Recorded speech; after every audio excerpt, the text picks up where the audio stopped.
Sound டிஃப்ரெண்டாக இருக்குது. அப்படி இல்லை.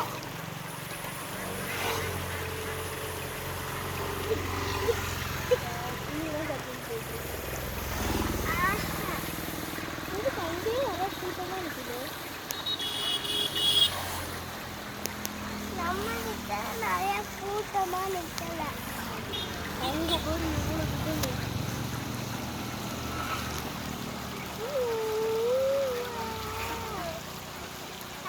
தண்ணியே இல்லை.